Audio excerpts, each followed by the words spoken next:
आज की इस वीडियो के अंदर हम लोग बात करने वाले हैं कि कौन से डॉक्यूमेंट रिक्वायर्ड होते हैं एडमिशन लेने के लिए एमबीबीएस अब्रॉड के अंदर, स्पेसिफिकली रशिया।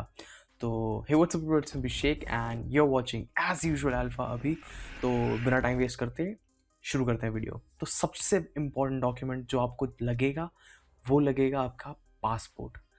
तो ये मैं कितनी बार कह चुका हूँ, अगर आपने अब तक पासपोर्ट नहीं बनवाया है तो बनवा लीजिए। मतलब यू नेवर नो भाई, कभी भी मौका लग सकता है बाहर जाने का। यू नेवर नो, तो बेटर यही रहेगा कि आप अपना पासपोर्ट बनवा लीजिए। सेकंड आपको आपके पास आपकी 12th की मार्कशीट प्लस पासिंग सर्टिफिकेट होना चाहिए आपके पास। और उसका भी आपको क्या कहते हैं अपोस्टल कराना पड़ता है। तो अपोस्टल एक अलग से प्रोसीजर होता है जिसमें क्या कहते हैं जिसको हम एफिडेविट, मतलब इसको रिकॉग्नाइज करना बोलते हैं, जो क्या कहते हैं फॉरेन मिनिस्ट्री अपना क्या कहते हैं अटैच करती है इसको डॉक्यूमेंट्स को। तो उस प्रोसेस को कैसे करते हैं, क्योंकि जो एजेंट से अगर आप करवाओगे तो वो आपको पर डॉक्यूमेंट कुछ 2,500 चार्ज करेगा एक डॉक्यूमेंट के, और आपको 3 डॉक्यूमेंट्स ऐसे अपोस्टल कराने पड़ते हैं। तो उस हिसाब से आपका बहुत ज़्यादा मोटा खर्चा होता है। 7,500 तो आपका पोस्टल का हो गया। बट जो एक्चुअल प्रोसेस होता है वो 300 का होता है। तो उसके लिए भी मैं अलग से वीडियो बनाऊंगा। अगर बना दी होगी तो भाई आपको इधर ऊपर कहीं मिल जाएगी, ठीक है। तो जी हाँ। थर्ड, आपका नीट क्वालिफाई हुआ होना चाहिए, यानी आपके पास एक नीट का वैलिड स्कोर कार्ड होना चाहिए। मतलब कि आपने जो नीट का जो स्कोर कार्ड होता है वो 3 साल तक वैलिड रहता है, ठीक है। तो आप 3 साल के अंदर कभी भी एडमिशन ले सकते हो। तो आपके पास नीट का स्कोर कार्ड होना चाहिए, क्योंकि पहले क्या होता था, पहले आपको एनएमसी से क्या कहते हैं वो लेनी पड़ती थी, एनओसी लेनी पड़ती थी, और उधर से क्या कहते हैं काम वो कराना, एनओसी लेनी पड़ती थी पहले। अब आपको एनओसी लेने की जरूरत नहीं है। अब आपका जो नीट का स्कोर कार्ड होता है वही काफ़ी होता है। कभी कभी क्या कहते हैं 10th की मार्कशीट भी मांग ली जाती है, तो आपके पास 10th की मार्कशीट भी होनी चाहिए इसीलिए। और कहीं कहीं मैंने सुना है कि 11th की भी मार्कशीट लेते हैं, बट ऐसा होता नहीं है। बट मैंने कहीं कहीं सुना है कि कोई कोई यूनिवर्सिटी 11th की भी मार्कशीट मांग। Hi hi hi hi hi, sorry for the disturbance guys. मतलब ये थोड़ा एडवर्टाइजमेंट टाइप का ही है। तो हाय गाइस, मैंने एक नई चीज़ लॉन्च करी है जिसको क्या कहते हैं, मैं बोलता हूँ मेरी कंसल्टेशन है। मतलब मेरी कंसल्टेशन नहीं बट कंसल्टेशन है, जहाँ मैं आप लोग के सारे डाउट्स क्लियर कर रहा हूँ आपके क्या कहते हैं एमबीबीएस अब्रॉड से रिगार्डिंग। तो अगर आपको जानना है, अगर एडमिशन लेना है तो नीचे लिंक मिल जाएगा डिस्क्रिप्शन के अंदर, और आप मुझसे बात कर सकते हैं।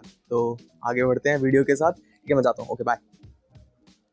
बट ये आपका सारा कुछ एडमिशन से रिलेटेड हो गया, ठीक है।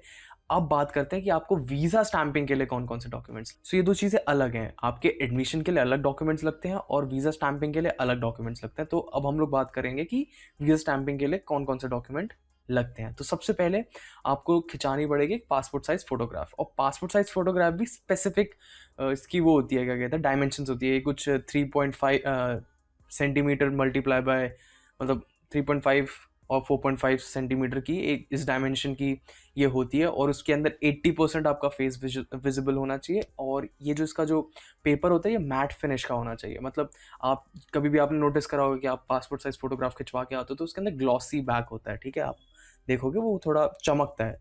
तो ये वाला जो पेपर होता है मैट फिनिश होता है। तो आप किसी प्रॉपर स्टूडियो के पास जाइए और वहाँ जाके बोले कि मुझे ऐसे ऐसे क्या कहते हैं अपना वीज़ा के लिए अप्लाई करना है, और वो आपको इस चीज़ में हेल्प करेंगे। सेकंड चीज़ आपको वीज़ा के लिए लगती है, वो लगती है HIV की नेगेटिव रिपोर्ट।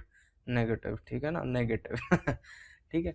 तो उसके लिए भी, उसमें भी आपका क्या कहते हैं आपका नाम के साथ साथ आपका पासपोर्ट नंबर भी होना चाहिए। पासपोर्ट जो आपका नंबर होता है उस नेगेटिव रिपोर्ट के अंदर वो भी इंक्लूडेड होना चाहिए। और आपके एडमिशन वीज़ा के लिए आपको आपके पास होना चाहिए आपका एडमिशन लेटर प्लस आपका इनविटेशन लेटर जो यूनिवर्सिटी की तरफ से आता है। जब आप क्या कहते हैं यूनिवर्सिटी, जब आप एडमिशन प्रोसेस अपना स्टार्ट करते हो तो यूनिवर्सिटी आपको एक एडमिशन लेटर देती है प्लस उधर से इनविटेशन लेटर देती है, ताकि वीज़ा स्टैंपिंग के लिए काम आ सके। तो इनविटेशन लेटर भी बहुत ज़्यादा ज़रूरी होता है वीज़ा स्टैंपिंग के लिए। तो ये सारे डॉक्यूमेंट्स लगते हैं आपके वीज़ा स्टैंपिंग के लिए। तो ये सारे टोटल डॉक्यूमेंट्स हैं जो आपको लगेंगे, क्या कहते हैं एमबीबीएस अब्रॉड के लिए फॉर रशिया स्पेसिफिकली। और कहीं कहीं आपका क्या कहते हैं आधार कार्ड भी मांग लिया जाता है प्लस पैन कार्ड भी मांग लिया जाता है फॉर एड्रेस प्रूफ और बाकी सारे डॉक्यूमेंटेशंस के लिए। तो यही थे सारे डॉक्यूमेंट्स जो आपको रिक्वायर्ड होते हैं बाहर एमबीबीएस करने के लिए। तो अगर आपके पास जो नहीं है वो आप बनवा लीजिए। बाकी मैंने जैसे आपको बताया कि आप हॉस्टल कैसे करते हैं उसकी वीडियो मैं आपको जल्द बना दूंगा उसके लिए, ठीक है। और मिलता हूँ मैं आपको नेक्स्ट वीडियो के अंदर. Till then it's me Abhishek and you are watching as usual alpha भी. See you in the next video. Bye guys.